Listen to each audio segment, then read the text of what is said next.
Hi everyone, Jenny Minnick here today to share my Pokemon box solve with you. The Pokemon box was the third box I located.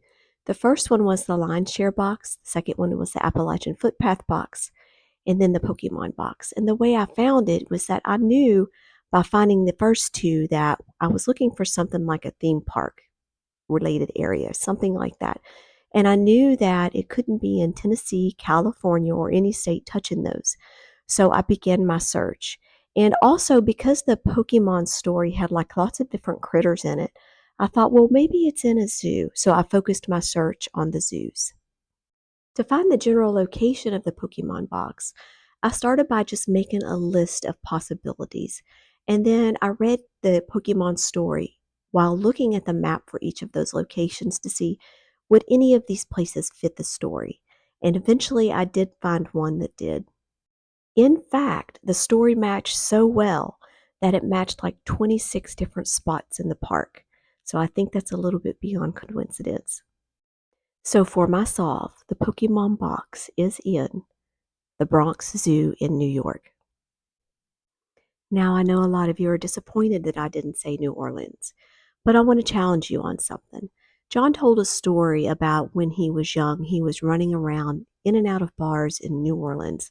So I want you to ask yourself, is it reasonable that a young boy whose father is a pastor to be running in and out of bars in New Orleans? And to me, it sounded kind of strange. Actually, when I was boots on the ground in Disneyland, I noted that there was a New Orleans area there. And I thought to myself, aha, I bet this is the area where a young boy could run around in and out of stores and experience the New Orleans music. And like I mentioned for Disneyland and Dollywood, I noticed that both the Bronx Zoo and Pokemon Go are having milestone birthdays. And one more thing I want to mention before we get started. Two of the main treasures in the Pokemon box are the Fabergé frog and the Charizard Pokemon card. Just keep these things in mind. So let's start where the story begins and follow it to see where we find ourselves. Like my other two solves, I'll keep track of our progress on the zoo's map. Some of the places or actions can be physical ones in the zoo, or they can also be ones associated with Pokemon Go, so we need to keep this in mind. I'll try to point out a few, but I'll leave the details to you. And just like for my other solves, I'm not going to share all of my info because just telling you where the treasure is not enough. There's more work to be done when you get on site. And if you look along the bottom of the map, you'll notice the Bronx River. The story starts at the local jazz bar, and in the zoo, this is actually the Dancing Crane Cafe. And on the map, here we are. This spot is the main hub in the zoo. And here we meet Froakie. And a Froakie is someone who is cute, who jumps around a lot, obviously likes Pokemon. So I'm thinking likely a 5 to 7-year-old boy, someone who could maybe ride on Jon's back or his shoulders. Maybe it could be his nephew. He's not a Pokemon literally because Jon didn't capture him, and yet he will join Jon on the treasure hide. The next thing they do is to get some snacks. So right across from the Dancing Crane is the zoo store where someone could buy treats and snacks for the trip. And here is the zoo store on the map. Okay, so we have a starting point, but now we need to make a decision. Are we going to travel clockwise or counterclockwise through the zoo? And the clue about the John Coltrane tells us counterclockwise. Jon was a jazz sax player who had albums with the names of Live at Birdland and Africa Brass. This part of the story hints about the upcoming bird exhibits and tells us which direction to set off in. So we need to go toward the African area and toward the birds. Now as we hike, we encounter a sweltering weather, but there are no fire pokies here. And that's because we've arrived at the Congo Gorilla Forest, where there's lots of waterfalls and water features, things that would draw water Pokemon instead of fire ones. And here is the Congo on the map. We're told that they hear a loud noise that sounds like a mastiff dog, but it's not a mastiff because it's an African painted dog according to the sign there. And here on the map is where the African painted dogs are. And we won't see any bouffalante there either because bison are on the other side of the zoo. Next we head up the trail, which is the Africa Trail as you can see in the sign in the map. Some ways in, John hears a rustling noise, and he says he had to adjust his eyes to see, and this is because he just came out of the world of darkness. And here you can see the world of darkness on the map. And after John adjusted his eyes, he spotted a mommy and baby raccoons about 7 feet up in a tree. And sure enough, when you come out of the world of darkness, you'll encounter metal sculptures of various small animals. In addition to those, you'll see a mommy and baby raccoon up in the tree, just as John described. And here they are on the map. In this part of the story, Froakie disappears. And this is because there's a lot of stuff coming up next, a lot of good stuff for a kid to do. He could be looking at the other kids, meaning the baby goats. He could be at Budgie Landing feeding the birds. He could be playing in a Pokemon gym, or he could be playing in the fossil dig area. And here are all 4 of these places on the map. The next thing John says he encountered on his walk was a cool and shaded path. And this is the mouse house. And as you can see in the photo, it's very shaded and it's cool. And here's the mouse house located on the map. And now comes one of my favorite places in the zoo, the bug carousel. And all the carousel rides are beautiful bugs, including the number and type that John described. And here's the carousel on the map. Next, John describes him being hemmed in a path, and he's without Froakie. And that's because the next place we come to is the reptile house. And this is one of those places where kids and frogs may choose to skip because it's a little scary. Some kids and most frogs wouldn't like to hang out with all the snakes.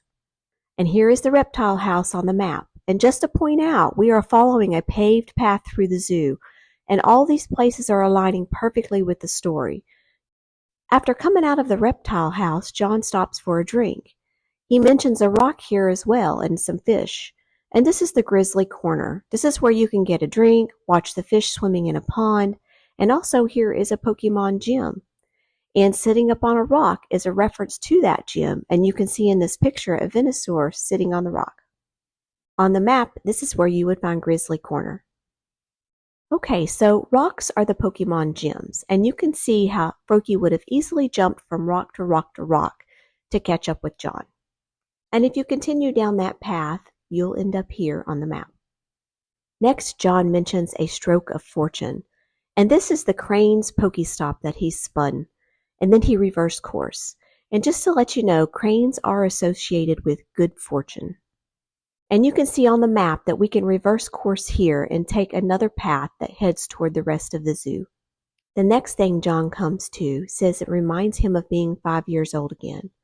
And any young kid with siblings or cousin knows something about pecking order. And here's the pecking order on the map. John then mentions a few things quickly without much detail. First, he says that the forest opens up, and this is because we are now at Tiger Mountain, which is here. Then John says an eagle greeted them from high above, and this is a reference to the world of birds sitting up on the hill, which is here. And here you can see where minnows would decorate the water's edge, which is all along the path we're currently on. John said he witnessed Magikarp and a Sea King. This brings us to the fountain circle where we can see Neptune the Sea King, as well as some Magikarp, only they're in the evolved form of Gyarados. And here on the map is where you'll find the fountain circle. John said that nature was alive around them, and he found a golem to help them hide the treasure. This area of the zoo is called Astor Court, and it's the original Bronx Zoo. There are tons of exhibits here. If we start at the fountain circle and take the back loop through the aquatic birds and come full circle, as John said, we land at the administration building where John would have found help in the form of a golem. Next, John says they circled back and left the box. If we literally circle back from the administration building, this brings us to the zoo center. And I'll come back to the zoo center to discuss more, but let's talk about the photo next. John said he didn't remember taking the photo, and he tells us that the photo was expanded reality.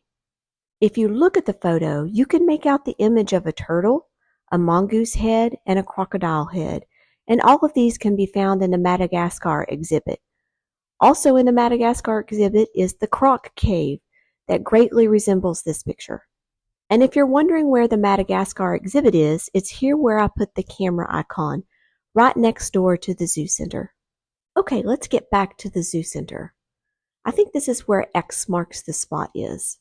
And if you look in the ceiling of the center, it resembles the Japanese box that inspired Jon in the first place. Also, it has garnet-colored pavement out front of the building, and the building itself is covered with elephant and rhino netsuki. And inside the Zoo Center, you can find the desk for the wild encounters, where you can sign up to have one-on-one interactions with the zoo animals. Sometimes you'll go visit the animal exhibit, and sometimes they bring the locals to you. Also inside the Zoo Center is a real-life Charizard, the Komodo dragon. And here's my little Froakie, who wanted his photo taken with the Charizard. I have one last thing to show you that's a surprise. And in the story, Jon said that when the day was done, he walked back to where he started the day. This would be the Bronx River parking area, and I drew this line to show you the way. So let's take a look now at where we've been. And if you look at the zoo map, the amount of traffic in an area, there are a few hubs that you'll find. One is in the Dancing Crane area in the gift shop where we started. Another one is in Astor Court, one in the Fountain Circle, and then there's another one down by World of Birds, which is also the area of the zoo entrance. And if you think about these hubs and the straight path back to the car, think about that and hold that image in your mind, because in the book, Jon puts lots of pictures of jewelry there. And these are actually clues to the walking paths for some of the treasures and for other things. So in this case, the golden brooch hints about the path for the Pokemon box. I made a Pokemon route to show you the route the treasure walking path is through the zoo. And again, this wasn't part of my solve, just a little something fun to commemorate the experience. The path isn't exact, but it is close enough. So if you're ever in the Bronx Zoo and like to play Pokemon Go, check out the route code. I have one more thing to show you. Just like with the other boxes, I took the treasure coins and I arranged them in a circle to mark the area. I showed this in my other solves too. And if you look closely, you'll see that the Pokemon coin is in Main Street, Disneyland, but the Pokemon box is in Main Street, USA, which is New York. And the best thing about treasure hunting are the friends. So I want to give a big shout out to Farrah here, who is my best buddy for boots on the ground and for Pokemoning. And now that you know where the Pokemon box is, go claim your treasure. Happy hunting, y'all. Comment below and let me know what you think.